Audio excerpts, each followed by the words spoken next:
कहते हैं कि जब घर में आग लगी हो तो समझदार लोग पानी ढूंढते हैं। लेकिन राजनीति में अक्सर पहले कमेटी बनती है, फिर बैठक होती है और आखिर में आग का कारण खोजा जाता है। हिमाचल कांग्रेस भी इन दिनों कुछ ऐसे ही दौर से गुजर रही है। नगर निगम चुनावों ने कांग्रेस को हराया कम है, ज्यादा जगाया है। अब दिक्कत सिर्फ इतनी है कि अलार्म तो बज चुका है, लेकिन नींद किसकी टूटनी है ये अभी तय नहीं हो पाया है। जब से नगर निगम चुनाव के नतीजे सामने आए हैं, तब से हिमाचल की कांग्रेस सरकार आत्ममंथन का राग अलाप रही है। मंथन की जरूरत तो है, इसमें कोई दो राय नहीं है। लेकिन सबसे बड़ा सवाल यही है कि आखिर मंथन किसे करना है और बदलाव कहां से शुरू होना है। सबसे पहले संगठन की बात करते हैं। कांग्रेस संगठन लंबे इंतजार के बाद खड़ा तो हुआ, लेकिन आज भी पूरी तरह तैयार नहीं दिखता। शिमला ग्रामीण और किन्नौर जैसे महत्वपूर्ण जिलों में जिला अध्यक्षों के पद खाली पड़े हैं।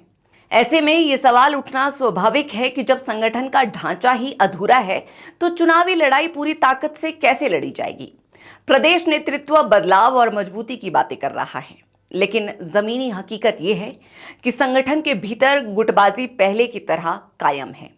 मंचों पर एकजुटता के दावे किए जाते हैं, लेकिन अंदर खाने खींचतान लगातार जारी है।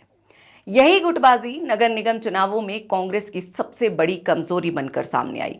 पार्टी के अपने नेता और कार्यकर्ता भी मान रहे हैं कि चुनावी हार के पीछे विपक्ष से ज्यादा अंदरूनी कलह जिम्मेदार रही। दिलचस्प बात यह है कि कारण सबको पता है, लेकिन इलाज कोई नहीं बता रहा। प्रदेश नेतृत्व हाईकमान की ओर देख रहा है और हाईकमान जिला स्तर को अधिकार देने की बात कर रहा है। ऐसे में नेतृत्व और जवाबदेही के बीच की ये रसाकशी कांग्रेस को और कमजोर कर रही है। सवाल यह है कि जब समस्या स्पष्ट दिखाई दे रही है तो निर्णय लेने में इतनी हिचकिचाहट क्यों है? क्या संगठन में बदलाव की राजनीतिक इच्छा शक्ति का अभाव है, या फिर कोई भी कठोर फैसला लेने का जोखिम नहीं उठाना चाहता? इन चुनावों का सबसे बड़ा राजनीतिक संदेश प्रदेश कांग्रेस अध्यक्ष विनय कुमार के लिए भी है। अध्यक्ष पद संभालने के बाद ये उनका पहला बड़ा चुनावी इम्तिहान था और परिणाम उनके पक्ष में नहीं गया। राजनीति में पहली छाप का महत्व बहुत होता है और ये हार निश्चित रूप से उनके नेतृत्व पर सवाल खड़े करती है। विरोधियों को हमला करने का मौका मिला है और समर्थकों के पास जवाब कम पड़ रहे हैं। नए प्रदेश अध्यक्ष विनय कुमार के लिए ये चुनाव किसी बड़े झटके से कम नहीं है। पहला इम्तिहान और पहली बार में असफलता। आखिर ऐसा कैसे चलेगा? बाकी बातें छोड़ भी दे तो अपने गृह क्षेत्र में भी कांग्रेस को जीत नहीं दिला पाए। ऐसे में सवाल उठना स्वाभाविक है। हालांकि पूरी जिम्मेदारी केवल संगठन पर डालना भी वास्तविकता से आंखें मूंदने जैसा होगा। सवाल सत्ता में बैठी सरकार से भी है। नगर निगम चुनावों में विधायक से लेकर मंत्री तक पूरी सुक्खू कैबिनेट मैदान में थी। फिर भी कांग्रेस को 3-1 से करारी शिकस्त मिली, यानी सरकार भी पार्टी की लाज नहीं बचा पाई। नगर निगम चुनावों में सत्ता पक्ष के रूप में कांग्रेस सरकार भी पूरी ताकत के साथ मैदान में उतरी थी। मुख्यमंत्री से लेकर मंत्री और विधायक तक चुनाव प्रचार में एक्टिव थे। इसके बावजूद परिणाम कांग्रेस के पक्ष में नहीं आए। इसका सीधा अर्थ यह है कि जनता का एक वर्ग सरकार के कामकाज को लेकर संतुष्ट नहीं है। नगर निकाय चुनाव अक्सर स्थानीय मुद्दों पर लड़े जाते हैं, लेकिन जब सत्ता में बैठी सरकार का पूरा राजनीतिक वजन भी हार को नहीं रोक पाता तो कई संदेश मिल जाते हैं। अब सत्ता विरोधी लहर कितनी प्रभावी है, इसका अंदाजा यहीं से लगाया जा सकता है। लेकिन जब हार की जिम्मेदारी लेने की बारी आई तो ठिकरा विधायकों के सिर फोड़ दिया गया। विधायक सुस्त है या तेज, इसका आकलन तो सरकार को पहले ही करना चाहिए था। चुनावी हार के बाद जिस तरह विधायकों की कार्यप्रणाली पर सवाल उठाए गए, वो भी अपने आप में एक राजनीतिक संदेश है। लेकिन सवाल यह है कि अगर विधायक कमजोर थे तो ये बात चुनाव से पहले क्यों नहीं समझी गई? जहां कांग्रेस जीती वहां भी उसके विधायक थे और जहां हारी वहां भी उसके ही विधायक थे।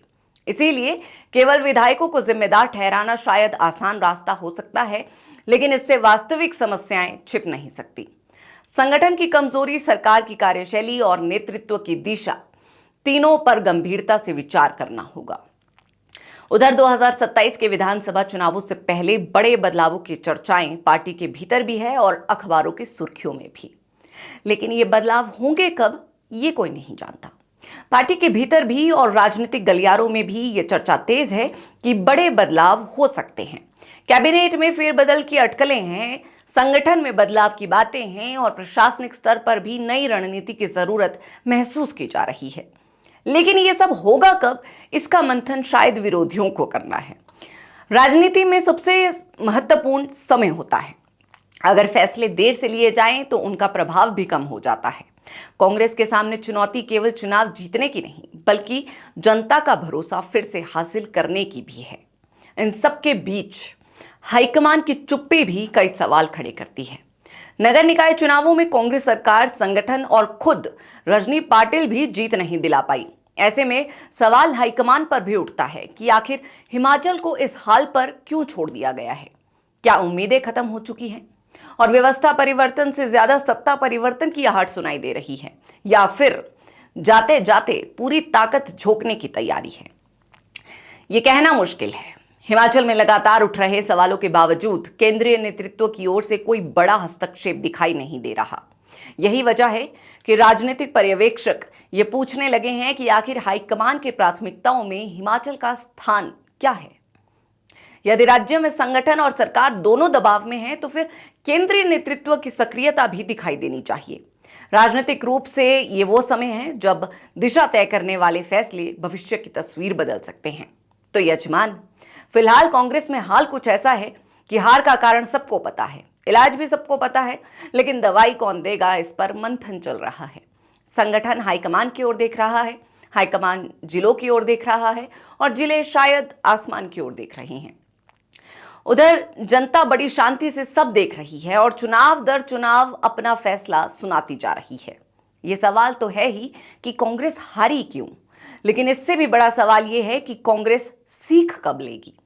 फिलहाल तो आत्ममंथन का दौर जारी है, बैठकों का सिलसिला जारी है, रिपोर्टों का आदान प्रदान जारी है और जिम्मेदारी का पासिंग गेम भी जारी है। कहानी का सार बस इतना सा है कि सुक्खू सरकार, आत्ममंथन छोड़कर आत्म सुधार कीजिए, वरना 2027 में जनता ऐसा मंथन करेगी, ना अमृत निकलेगा, ना सत्ता बचेगी और फिर कांग्रेस के पास कहने को सिर्फ एक शब्द बचेगा, त्राहिमाम। अब इस पर आप सभी की क्या राय है, हमें कमेंट सेक्शन में जरूर बताएं और हमारे चैनल को सब्सक्राइब करना ना भूलें।